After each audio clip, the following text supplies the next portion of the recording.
चलिए साथियों, आप सभी को नमस्कार। प्यारा बच्चों, क्लास 10 के जितने भी विद्यार्थी हैं जिनके एग्जाम में 2025 में देने वाले हैं, फरवरी में आप लोगों का फाइनल एग्जाम है साथियों। सभी को पता चल गया होगा क्योंकि आप डेट शीट भी आप लोगों का आ चुका है साथियों।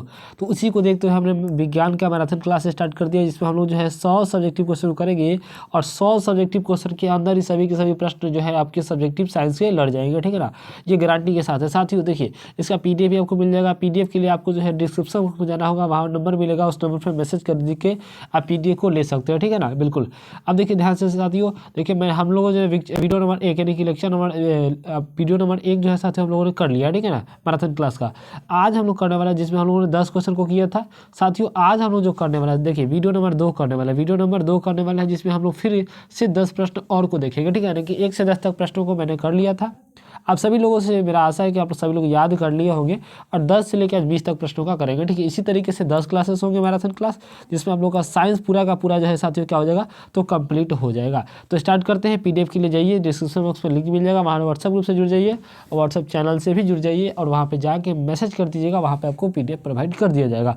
तो स्टार्ट करते हैं। चलिए आप सभी को देखो दोस्तों, यहाँ पर ध्यान देंगे। सबसे पहले 10 तक हम लोगों ने कर लिया था। 11 नंबर क्वेश्चन से हम लोग साथियों ध्यान देंगे, सभी साथियों ध्यान देंगे। क्वेश्चन है 11 नंबर, देखिए कि पीएच स्केल क्या है, उदासीनीकरण विलयन का पीएच मान कितना होता है साथियों। आंसर देखेंगे, किसी विलयन में उपस्थित हाइड्रोजन आयन की सांद्रता ज्ञात करने वाले स्केल को पीएच स्केल कहते हैं। उदासीन विलयन का पीएच मान 7 होता है और किसी अम्लीय विलयन का पीएच मान 0 और 7 के बीच होता है, और वही जबकि क्षारीय विलयन का पीएच मान 7 और 14 के बीच में होता है साथियों। तो पीएच स्केल क्या है, बहुत ही इजी डेफिनेशन आप लोग सभी को याद कर लेना है साथियों। अगले क्वेश्चन की बात करेंगे। क्वेश्चन नंबर आपका 12, प्रश्न संख्या 12 है कि चुंबकीय क्षेत्र रेखाओं के गुणों को लिखे। तो देखिए उत्तर में समझेंगे कि चुंबकीय क्षेत्र रेखाओं के इस प्रकार गुण है। सबसे पहला गुण हो जाएगा कि चुंबकीय क्षेत्र रेखाएं उत्तरी ध्रुव से निकलती है और दक्षिणी ध्रुव में प्रवेश करती है साथियों। ये उत्तरी ध्रुव में निकलती है और दक्षिणी ध्रुव में क्या करती है साथियों, तो प्रवेश कर जाती है। दूसरा आपका ये गुण हो जाएगा कि चुंबकीय क्षेत्र रेखाएं चुंबक के अंदर दक्षिणी ध्रुव से निकलती है और उत्तरी ध्रुव में प्रवेश करती है। वही अगर हम बात करें 3 नंबर की, तो ये रेखाएं एक बंद वक्र होती है। ये रेखाएं क्या होती है साथियों, एक बंद जो है बंद वक्र होती है साथियों, ठीक है। इस प्रकार के गुण हो गए आपका चुंबकीय क्षेत्र रेखाओं के, ठीक है। और भी गुण है, देखिए और भी गुण है आप लोग। 4 नंबर गुण देखिए, ये रेखाएं कभी एक दूसरे को नहीं काटती है, चौथा गुण। 5वां गुण ये है कि चुंबकीय क्षेत्र का मान दोनों ध्रुवों में पे अधिक होता है और चुंबक के मध्य में चुंबकीय क्षेत्र का मान कम होता है साथियों। सभी को नोट कर लेना है। इसका PDF चाहिए तो हमको मैसेज कर दीजिए, जल्दी से आपको PDF प्रोवाइड कर दीजिएगा साथियों। चैनल को जो सब्सक्राइब करेगा उसको बिल्कुल फ्री में दे देंगे, ठीक है ना। अब देखिए क्वेश्चन नंबर 13 क्वेश्चन है कि शाकाहारी और मांसाहारी को परिभाषित कीजिए साथियों। तो सबसे पहले हम लोग शाकाहारी को देख लेते हैं कि शाकाहारी का डिफिनेशन क्या हो जाएगा साथियों। देखिए, तो वो वे जीव जो अपना भोजन पौधों या पौधों के उत्पादों से ग्रहण करते हैं, उन्हें हम लोग जो है साथियों शाकाहारी कहते हैं। जैसे में बकरी हो गया, हाथी हो गया, टीडा हो गया, ठीक है ना, ये क्या हो जाएंगे, शाकाहारी हो जाएंगे। वही अगर हम बात करें मांसाहारी का, देखिए वो जीव जो अपना भोजन अन्य जीवों के मांस से प्राप्त करते हैं, उन्हें हम लोग मांसाहारी कहते हैं। जैसे में हो जाएगा शेर, बाघ, सर्प आदि, ठीक है ना, ये मांसाहारी के उदाहरण हो जाएंगे साथियों। आगे बढ़ेंगे इसी के साथ 14 नंबर क्वेश्चन साथियों। प्रश्न है कि उत्सर्जन की परिभाषा लिखिए। उत्सर्जन के 2 प्रमुख अंगों के नाम लिखिए साथियों। आंसर देखेंगे, देखिए उत्सर्जन की परिभाषा, शरीर की उपचायी क्रियाओं के फलस्वरूप उत्पन्न हानिकारक नाइट्रोजन युक्त अपशिष्ट पदार्थ को शरीर से बाहर निकालने की प्रक्रिया उत्सर्जन कहलाती है। बहुत मोस्ट वीवे क्वेश्चन ये आपके लिए एग्जाम के लिए होने वाला साथियों, ठीक है ना। देखिए उत्सर्जन 2 प्रकार के होते हैं, पहला होता है वृक्क, दूसरा होता है फेफड़ा, ठीक है ना। सॉरी 2 प्रकार के नहीं, सॉरी उत्सर्जन के 2 प्रमुख अंग हो सकते हैं, वृक्क और फेफड़ा साथियों, ठीक है ना। चलिए अगला क्वेश्चन देखेंगे साथियों। अगला क्वेश्चन है 15 नंबर क्वेश्चन। देखिए उत्प्रेरक से आप क्या समझते हैं, बहुत ज़्यादा महत्वपूर्ण क्वेश्चन। देखिए आप जितने भी प्रश्न देख रहे हैं साथियों, सभी के सभी क्वेश्चन बहुत ज़्यादा आपको याद कर लेने की आवश्यकता है निश्चित रूप से, इसमें कोई दो राय नहीं है। तो आंसर देखिए उत्प्रेरक से आप क्या समझते हैं, वैसे पदार्थ जो स्वयं रासायनिक अभिक्रिया में भाग नहीं लेते लेकिन अभिक्रिया के वेग को बढ़ाते हैं या घटाते हैं, उसे उत्प्रेरक कहते हैं साथियों। याद रहेगा कि नहीं रहेगा, बिल्कुल इजी डेफिनेशन है। बढ़े आगे, चलिए साथियों अगला क्वेश्चन देखिए।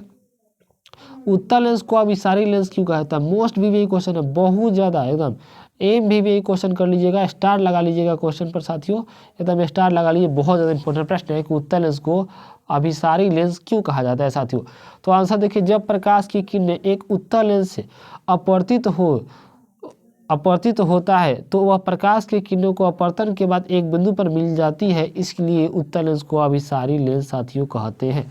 याद रहेगा जी, याद रहेगा ना, बिल्कुल। देखिए एक बिंदु से क्या हो रही है, जाकर मिल रही है तो क्या हो जाएगी, अभिसारी लेंस हो जाएगी साथियों। बढ़ते हैं आगे। अगला क्वेश्चन देखिए साथियों, ये भी बहुत ज़्यादा महत्वपूर्ण प्रश्न हो जाता है साथियों आप लोग के लिए, समझते हैं ध्यान से। अवतल लेंस को अपसारी लेंस क्यों कहते हैं साथियों? देखिए, तो जब प्रकाश की किरणें अवतल लेंस से अपवर्तित होता है तो वह अवतल लेंस प्रकाश की किरणों को चारों ओर फैला देता है, यानी कि क्या करता है, चारों ओर क्या करता है, फैला देता है। उसे हम लोग क्या कहते हैं, इसीलिए अवतल लेंस को अपसारी लेंस कहते हैं साथियों। और बड़ा ही इजी डेफिनेशन हो जाएगा, आप लोग याद निश्चित रूप से साथियों कर लीजिएगा।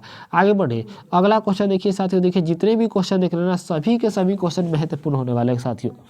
क्वेश्चन है कि संयोजन अभिक्रिया क्या है, एक एक उदाहरण लिखे साथियों।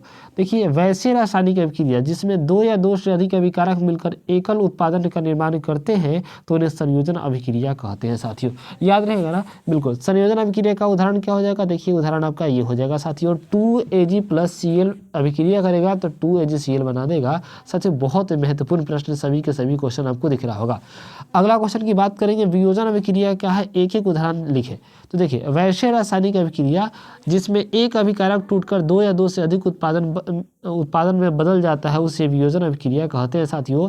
वियोजन अभिक्रिया का उदाहरण देखिए, 2H2O प्लस अभिक्रिया करेगा 2H2 + O2 बन जाएगा, यानी कि इससे ये बन जाएगा साथियों, ठीक है ना। बढ़े आगे, चलिए अगला क्वेश्चन देखिए साथियों। अगला क्वेश्चन देखिए, क्वेश्चन नंबर अगला 20 नंबर क्वेश्चन साथियों। प्रश्न है कि मधुमेह से आप क्या समझते हैं साथियों? याद रखिए, यदि हमारे शरीर में इंसुलिन हार्मोन का स्राव उचित मात्रा में नहीं होता है तो मधुमेह नामक रोग हो जाता है। ऐसे रोगी के रक्त में ग्लूकोज की मात्रा बढ़ जाती है। मधुमेह अस्थायी रूप से ठीक नहीं होता। मधुमेह रोग को इंसुलिन इंजेक्शन के द्वारा उपचार किया जाता है। इस बीमारी को उचित प्रबंध द्वारा नियंत्रित रखा जाता है, यानी कि पूरी तरह से ठीक नहीं होता है, इसको नियंत्रण में रखा जाता है साथियों, ठीक है।